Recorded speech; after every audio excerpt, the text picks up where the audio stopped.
শাকিব খানের মা এখনো অপু বিশ্বাসের গুণে মুগ্ধ। অপু বিশ্বাসের জন্য শাকিব খানের মায়ের রয়েছে আলাদা জায়গা, আর জয়ের জন্য শাকিব খানের মা এই ডিসিশনগুলো পুনরায় সন্তানকে বুঝিয়ে বললেন শাকিব খানের মা শাকিবকে। শাকিব খানের মায়ের একাকিত্ব ঘোচাচ্ছেন আব্রাহাম খান জয়। আমেরিকা যাওয়ার আগ মুহূর্তের এই একটি মাস শাকিব খানের মা এবার শাকিব এবং অপুকে বাড়িতে ডেকে একই বললেন। শাকিব খানকে এবার কড়াকড়িভাবে বললেন, আব্রাম এই কয়টা দিন এখানেই থাকবে। জয় আমেরিকা চলে গেলে আমি জানি না ও ফিরে আসতে আসতে এই পৃথিবীতে আমি থাকবো কিনা। জয়ের জন্য কলিজাটা আমার ছিঁড়ে যাচ্ছে, আমার বুকের পাঁজর মনে হচ্ছে ভেঙে যাবে।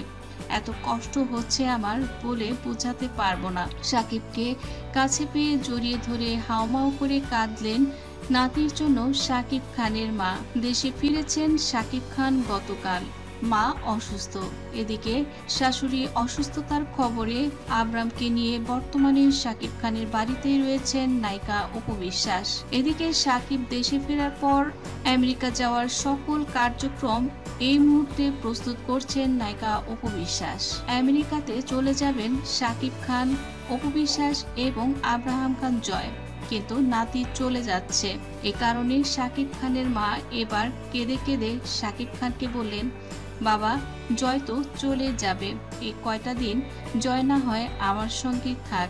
সাকিবের মা বললেন, তুই অপুকে একটু বুঝিয়ে বল, ও যেন এই কয়টা দিন আমাদের এখানেই থাকে। শাকিব খান বললেন, অপু তো আমার কথার চেয়ে তোমার কথাই বেশি প্রাধান্য দেয়, তুমি তো বলতে পারো তোমার প্রিয় বৌমাকে।